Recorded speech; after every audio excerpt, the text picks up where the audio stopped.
Assalamualaikum warahmatullahi wabarakatuh. Salam sejahtera buat kita semua. Semoga kita semua selalu dalam keadaan sehat walafiat.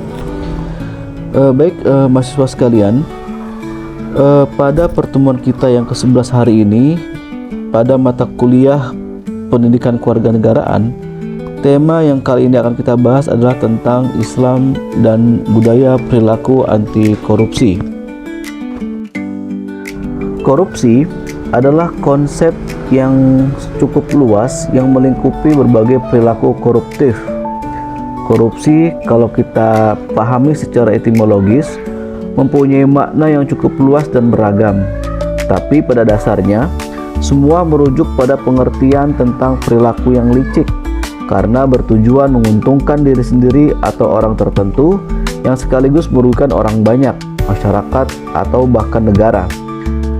Korupsi itu berasal dari kata corruptio dalam bahasa Latin atau corrupt dalam bahasa Inggris, merujuk pada pengertian perilaku yang merusak, busuk, dan menyebabkan kemerosotan yang merupakan antonim dari keutuhan atau integritas. Kalau kita melihat ke dalam Kamus Bahasa Indonesia, korupsi dijelaskan sebagai penyelewengan atau penyalahgunaan uang negara untuk keuntungan pribadi atau orang lain. Sedangkan kalau kita merujuk kepada kamus hukum, misalnya seperti Black's Law, kata corruption itu diterjemahkan sebagai perbuatan yang dilakukan dengan niat untuk memberi keuntungan yang bertentangan dengan tugas resminya atau bertentangan dengan hak-hak orang lain, atau perbuatan pejabat atau orang yang dipercaya yang menyalahgunakan posisinya atau karakter jabatannya yang bertentangan dengan tugasnya untuk memperoleh keuntungan bagi dirinya sendiri atau orang lain, yang bertentangan dengan hak-hak orang lain. Nah, di Indonesia, dalam konteks hukum Indonesia, korupsi atau tindakan korupsi itu dapat dikelompokkan ke dalam beberapa jenis perbuatan atau kategori. Yang pertama adalah perbuatan secara melawan hukum, menguntungkan diri sendiri atau orang lain yang merugikan keuangan negara, baik dilakukan oleh pejabat dengan menyalahgunakan kewenangan atau jabatannya ataupun oleh masyarakat pada umumnya. Itu kategori yang pertama. Kategori yang kedua, korupsi merupakan perbuatan memberi dan menerima suap, atau dengan kata lain adalah suap menyuap. Dan kategori yang ketiga adalah gratifikasi, atau dengan kata lain adalah memberikan hadiah kepada pihak tertentu dan pemberian tersebut terkait dengan kepentingan tertentu, apakah kepentingan politik atau kepentingan birokrasi ataupun yang semisalnya. Nah, bagaimana Islam memandang korupsi?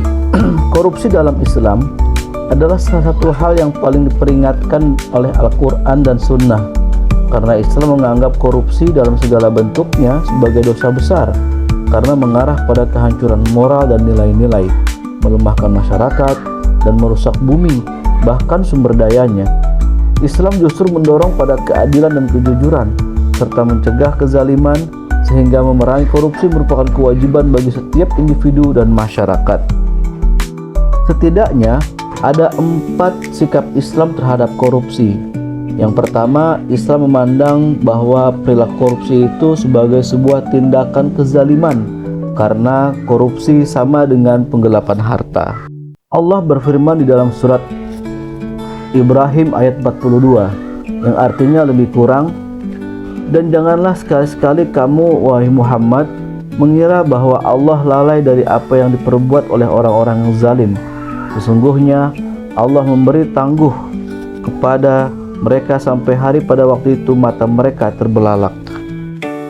Dan tentang penggelapan harta ini, Allah juga berfirman dalam surat Ali Imran ayat 161 yang artinya lebih kurang, "Dan barang siapa yang berkhianat atau curang, maka pada hari kiamat ia akan datang dengan membawa apa yang dikhianatkannya itu."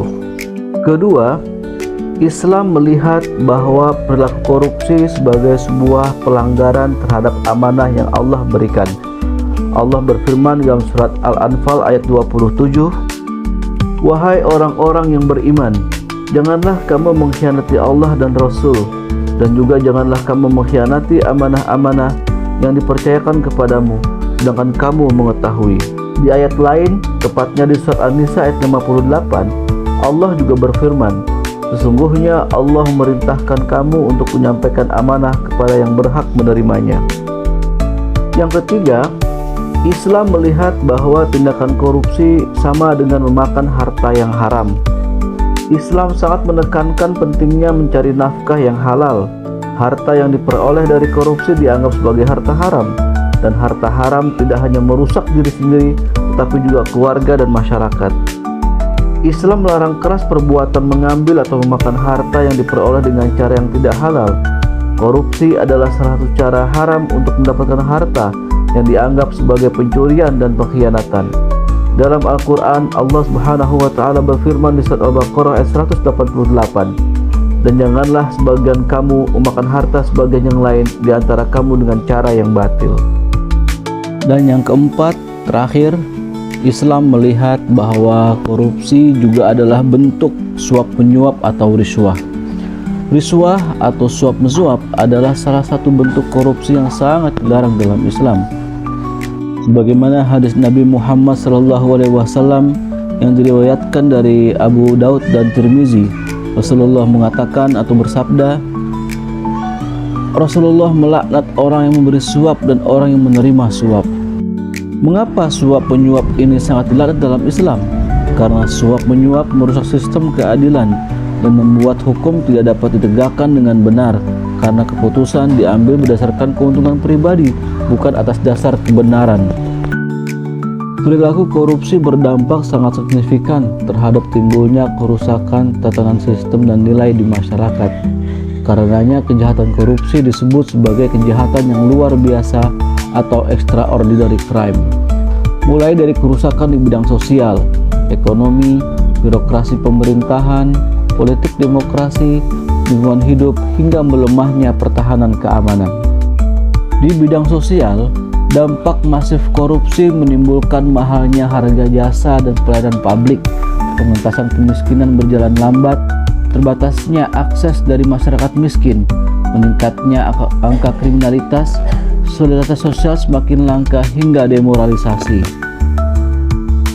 Sementara di bidang ekonomi, tindakan korupsi berdampak masif terhadap munculnya penurunan produktivitas, lesunya pertumbuhan ekonomi dan investasi, rendahnya kualitas barang dan jasa untuk publik, menurunnya pendapatan dari sektor pajak, hingga meningkatnya hutang negara. Pada bidang birokrasi pemerintahan, kejahatan korupsi menimbulkan birokrasi yang tidak efisien pada layanan publik, matinya etika sosial politik, serta runtuhnya otoritas pemerintahan. Pada penegakan politik demokrasi, kejahatan korupsi juga memunculkan kepemimpinan yang korup, menguatkan plutokrasi, hancurnya kedaulatan rakyat, serta hilangnya kepercayaan rakyat terhadap demokrasi itu sendiri. Kejahatan korupsi juga berdampak sangat signifikan terhadap pelemahan pertahanan keamanan negara, lemahnya alutsista dan SDM, lemahnya garis batas negara, hingga menguatnya sisi kekerasan dalam masyarakat. Dan terakhir yang tidak kalah pentingnya juga, bahwa kejahatan korupsi berdampak juga terhadap kerusakan lingkungan hidup, yaitu menurunnya kualitas lingkungan dan menurunnya kualitas hidup manusia yang tinggal di dalam lingkungan itu sendiri. Melihat dampak masif dan sistemik yang ditimbulkan dari kejahatan korupsi, sehingga tidak bisa tidak bahwa pendidikan anti korupsi menjadi sangat urgen diberikan di lembaga-lembaga pendidikan, mulai dari tingkat rendah hingga perguruan tinggi.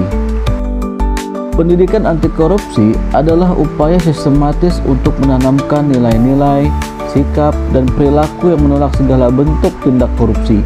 Tujuannya tidak lain adalah untuk membentuk individu yang memiliki integritas, bertindak jujur, transparan, serta menghormati hukum dan hak-hak orang lain. Ada beberapa hal yang seharusnya dilakukan dalam konteks pendidikan anti korupsi ini dalam perspektif Islam. Yang pertama yaitu adalah penerapan syariah dalam kehidupan. Berikutnya penanaman nilai kejujuran, kemudian pemahaman anti korupsi dan pengembangan sikap kritis, kemudian membangun budaya ta'awun di dalam masyarakat, pembentukan keterampilan anti korupsi, dan terakhir penguatan hukum dan pengawasan yang ketat. Demikian, semoga bermanfaat. Assalamualaikum warahmatullahi wabarakatuh.